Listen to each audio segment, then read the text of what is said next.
Hello weavers, നമുക്ക് നല്ല പൂരി, ക്രിസ്പിയായ പൂരി എങ്ങനെയാണ് ഉണ്ടാക്കുന്നത് നോക്കാം. നല്ല ക്രിസ്പി ആവും, പിന്നെ നല്ല സോഫ്റ്റ് ആവും.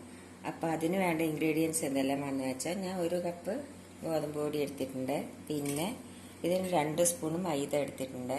പിന്നെ ഇതിന് ഒരു 1.5 സ്പൂൺ റവ എടുത്തിട്ടുണ്ട്. അത് വറുത്തതോ വറക്കാത്ത റവയാവാം. പിന്നെ കുറച്ച്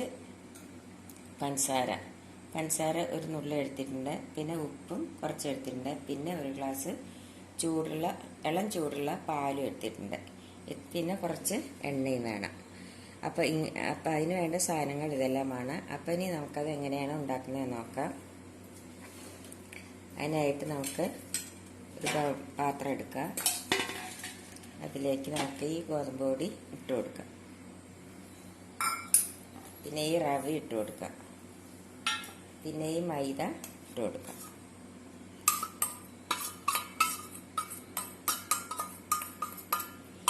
പിന്നെ ഈ ഉപ്പും ഈ പഞ്ചസാര ഇട്ട് കൊടുക്കാം. ഇത് നല്ല ടേസ്റ്റ് ആയിരിക്കും. ഈ പഞ്ചസാര ഇട്ടുകൊണ്ട് കുറച്ചൊരു മധുരം ഉണ്ടാവും. നല്ല ടേസ്റ്റായ പൂരിയാണിത്. ഇനി നമുക്കിതിലേക്ക് ഈ ഇളം ചൂടുള്ള പാലില്ലേ, പാലൊഴിച്ച് കൊടുക്കാം.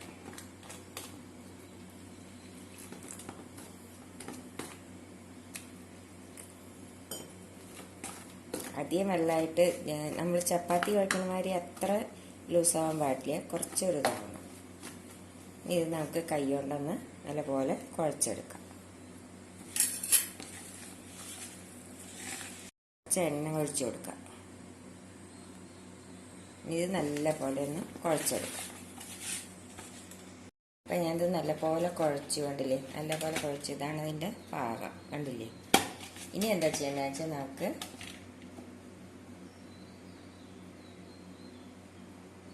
കുറച്ച് എണ്ണ കയ്യിലാക്കിയിട്ട് ഇതിൻ്റെ മേലെ ഇങ്ങനെ പരട്ടിയിട്ട് വയ്ക്കാം. എന്നിട്ട് നമുക്ക് ഒരു അരമണിക്കൂറൊന്ന് അടച്ച് വയ്ക്കാം. ഇപ്പം നമ്മുടെ മാവ് കുഴച്ച് വെച്ചിട്ട് അരമണിക്കൂറായി.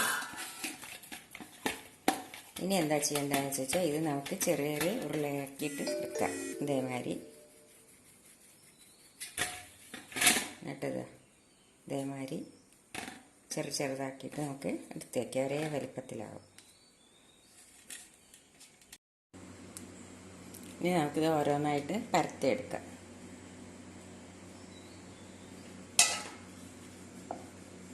പിന്നെ പൂരി ഉണ്ടാക്കുമ്പോൾ എപ്പോഴും നമ്മൾ ഈ വെളിച്ചെണ്ണയായിട്ടും നല്ലത് നമ്മൾ റീഫൈൻഡ് ഓയിലാണ് നല്ലത്. ഇതേമാതിരി പരത്തിയെടുക്കാം.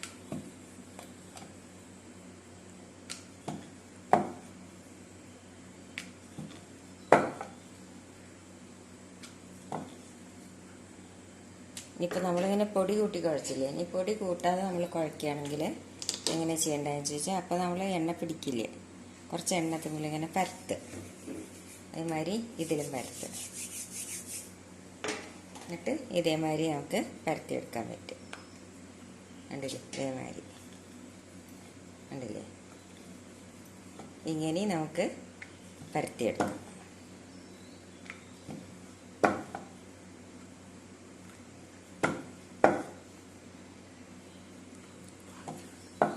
ബാക്കിയുള്ളത് നമുക്ക് ഇതേമാതിരി പരത്തിയെടുക്കാം.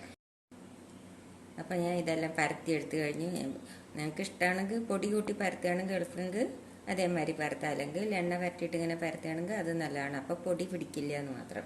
ഇനി നമുക്കത് എങ്ങനെയാണ് ഉണ്ടാക്കുന്നത് നോക്കാം. അപ്പോൾ നമുക്ക് എണ്ണ അടുപ്പത്ത് വെച്ചു. അതിലേക്ക് ഒന്ന് എണ്ണ ചൂടായി എന്ന് നോക്കാം. ചൂടായിട്ടില്ല, ചൂടായി വരുന്നേ ഉള്ളൂ. എണ്ണ നല്ലപോലെ ചൂടായി. ഇനി നമുക്കിത് ഉണ്ടാക്കിയെടുക്കാം.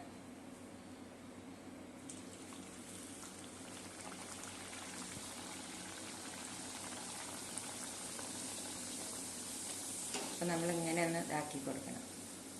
കണ്ടില്ലേ, നല്ല പൂരിയായിട്ട് വന്നുകൊണ്ട്.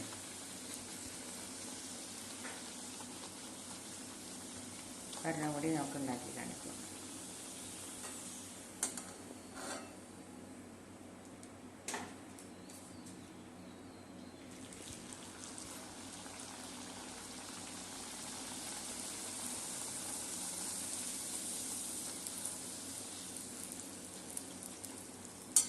കണ്ടില്ലേ, നല്ല പൂരിയായി വന്നിട്ടുണ്ട്. കണ്ടോ, ഇതേമാതിരി നമുക്ക് ബാക്കിയുള്ളതും കൂടി ഒന്ന് ഉണ്ടാക്കിയെടുക്കാം. അപ്പം നിങ്ങൾ ഇതുമാതിരി പാല് കൂട്ടി കുഴച്ചിട്ടൊന്ന് പൂരി ഉണ്ടാക്കി നോക്കും. എല്ലാവർക്കും ഇഷ്ടപ്പെടുന്ന എനിക്ക് ഉറപ്പുണ്ട്. അപ്പം എല്ലാവരും ഇതൊന്ന് ട്രൈ ചെയ്ത് നോക്കണം. ഇഷ്ടപ്പെടുകയാണെങ്കിൽ ലൈക്ക് ചെയ്യാനും ഷെയർ ചെയ്യാനും സബ്സ്ക്രൈബ് ചെയ്യാനും മറക്കരുത്. Thank you.